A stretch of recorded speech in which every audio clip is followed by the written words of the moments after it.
The sound of music shook the walls of the mansion.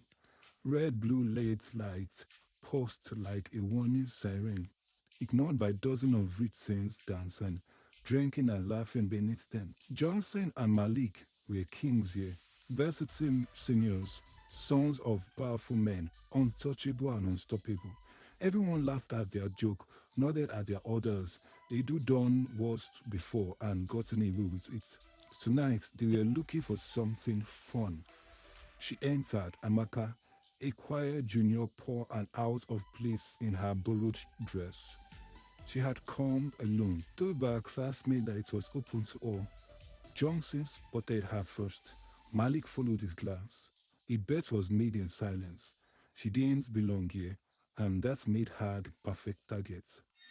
He found her near the drink table, awkwardly nursing a soda. Johnson offered a cup.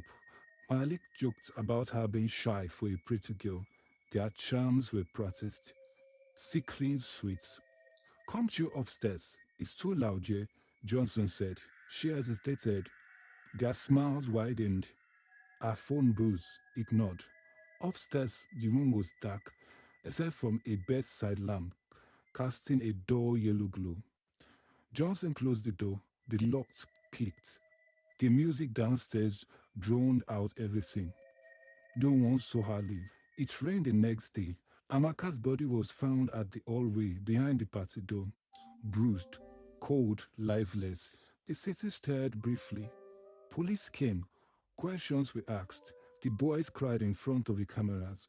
No comment, their father said. The story faded in a week. No arrest, no justice. Johnson partied again within days. Malik stopped sleeping. The guilt overwhelmed him, but he said nothing. The school returned to normal, almost. Johnson's mirror cracked from inside one morning. No impact, just a sudden crack across the glass. When he looked into it, for a brief moment, he saw Amaka staring back. Malik's phone began receiving messages from an unknown number. It said, "You locked the door." She screamed. She remembers.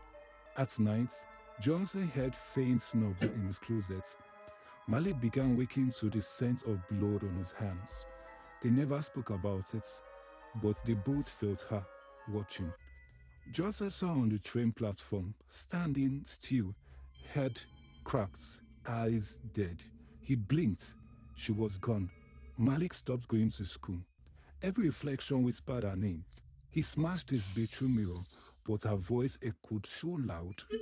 They weren't sleeping. Their grades fell. Friends distanced themselves. She's just a dream. Johnson murmured over and over again, but she wasn't. Malik began drawing. On the walls, in his notebooks, his skin, always the same thing. Her face, her eyes. She's in me, he whispered.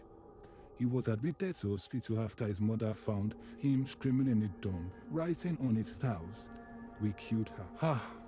Jason laughed about it publicly, but in private, he avoided every mirror, every shadow.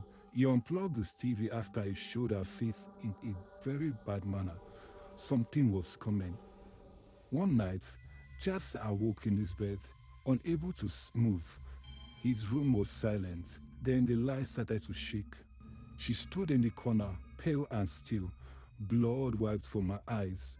"I remember everything," she whispered. The walls around him wrapped into darkness. He ran out, but found himself in the highway where she died. Malik was already there, screaming, "No, we were kids. It was just a game." Her hands reached out. Jason tried to run. She followed, and he began to choke. Classes resumed. A post was quietly added to the school courtyard. No name, just in memory. Jason and Malik were declared missing. The news covered for 3 days, then it stopped. But sometimes, students say the light shakes in the old science lab at night. Sometimes, they say they see a girl staring from upstairs the window, still waiting.